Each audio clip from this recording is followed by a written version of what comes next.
All right, so you all know that I sell trading cards online, mostly TCGs like Magic and Pokemon, but I'm known also not for just sticking to those. Um, I sell Digimon and Flesh and Blood and Vice Wars and all kinds of things. If it's on a trading card game card, I'm interested at least, if not already into it. But you also know, or at least I hope you know, that I believe that every card has value. And that doesn't just mean TCGs. So for a while, I've been working on getting into sports cards in a big kind of way. Sports cards is arguably a much bigger market than TCGs. I've needed a way to do with sports cards what I already do with TCGs. And that is, I needed a way to process large bulk collections that I pick up so that I can get through them fairly quickly, get the cards out that need to sell really quickly as soon as possible, and then make the rest available to purchase as well. So in this video, I'm going to walk you through my exact current process that I use to scan, sort, price, list all my sports card inventory using a mix of tools and strategies to keep everything moving. If you've got bulk sports cards, or you're interested in getting into selling sports cards because you've already into selling TCGs, just know a lot of the skills transfer. But if you're trying to figure out how to process them without going insane, how to keep everything organized, hopefully this video will help you out. Again, you don't have to follow my exact system. Find a system that works best with your brain, but this is the one that's working with my brain, and it might at least give you ideas of how to go about it for yourself. Now, why should you care what I say? My name's Chase. I run TCG Bulk Kings. I've been buying and selling trading cards online for a few years now. I've well over 50,000 transactions on TCG Player.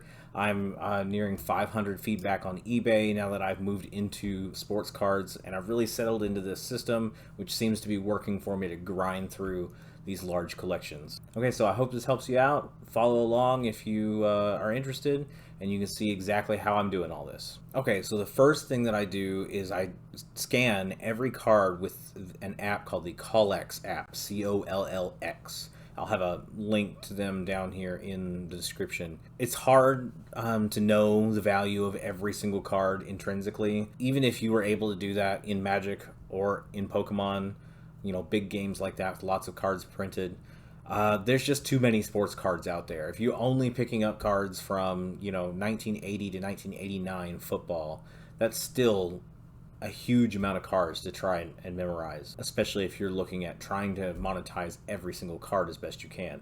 So every card has to be scanned with the Collx app.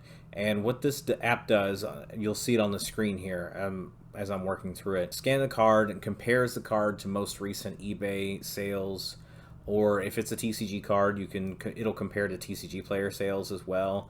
It even does non-sports cards like Marvel and Star Wars, and even old like movie cards and stuff like that, all kinds of crazy stuff. It's a really useful tool. It's a good like broad brushstrokes tool. And so what I'm doing is I'm just scanning every card, and every card that it comes up with an expected value that's $1 or higher, I set aside, and everything else I put back in the bin.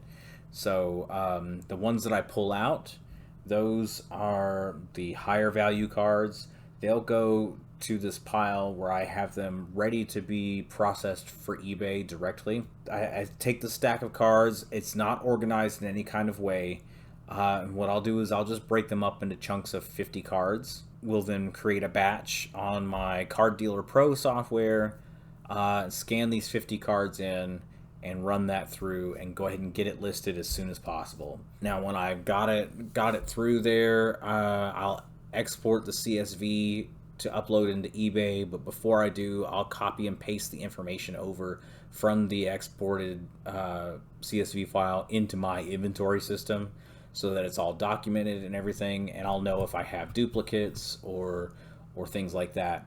And that way it's recorded when it went in, so that I can figure out how long it takes before it sells and track the profit and stuff like that. So when I list things on eBay, my floor price for an initial listing on eBay is $1.99 plus the 99-cent shipping.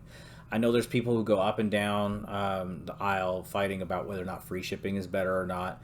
Personally, I haven't seen a change in sales volume by switching from free shipping to 99-cent shipping, but I did notice an increase in my profit margins. I do run discount promotions where if they get more than 3 cards, they spend more than $10, they'll get free shipping, things like that. Any of those cards that I pull out that I have ultimately list at a higher value than the $1.99 plus shipping, because if it's $1 card, then I need to list it at my floor.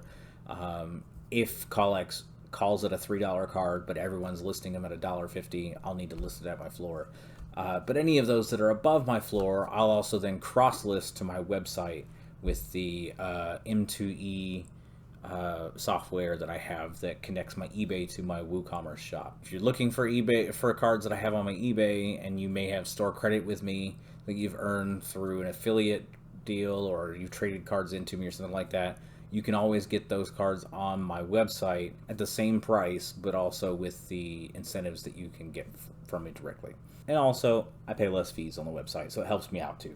And then any duplicates that I have be above the 1 copy that I'm going to put on eBay, I will add into my backstock in my inventory system, so that when it sells, I can pull the next one out and just update the listing and it's ready to go, which helps out the algorithm for the listing and doesn't clog up the store with lots of copies of the same card. Now, the other cards, the ones that don't go directly onto eBay that way, they get set back aside and they need to be processed and sorted.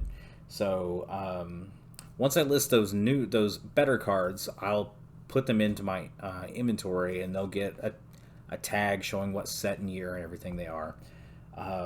When I go through these that I'm showing, organizing some right now, they have to be separated out so that I'm running everything from the same set together, and because it's a lot easier to integrate it into the inventory as a full set, or as all cards from the same type of set, than it is all over the place, right? Only reason I'm willing to do that with the higher value cards is because they're higher value, faster moving cards.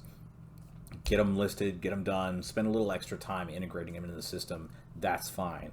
But I'm not going to do that with 1,588 Donruss baseball cards or whatever, right? So what we'll do is we'll take, big chunks of sports cards that all have been evaluated as being worth less than $1 on eBay, and we will sort them out. So we'll start first by sorting them by year or maybe decade if it's a wide-ranging selection, then by year, then by manufacturer, so Topps versus Donruss versus Score versus Panini or whatever. Then by set within the manufacturer and the year, and then within the set we'll organize them numerically. Now, for some of the newer sets where it's parallels on parallels on parallels, I don't try to keep the parallels separate. I just mix them in the right number order. Or sometimes I've even gone to where I will sort them in alphabetically instead of by number, just because it's easier to pull later. I haven't settled on a certain thing for that. Still working through that, which one's better or worse. So once I've got a set sorted out and I've got a stack of cards all from the same set, all in numerical order, what I'll do is I'll take 1 copy of each card and I'll list it to eBay, and then I'll take the rest of the cards up to 5 copies and list those on my website. Now that's because eBay is the biggest marketplace with the most eyeballs. There's a chance that I will sell cards that I would be happy to get a quarter with at my floor price or below on eBay. There's a chance that it would happen.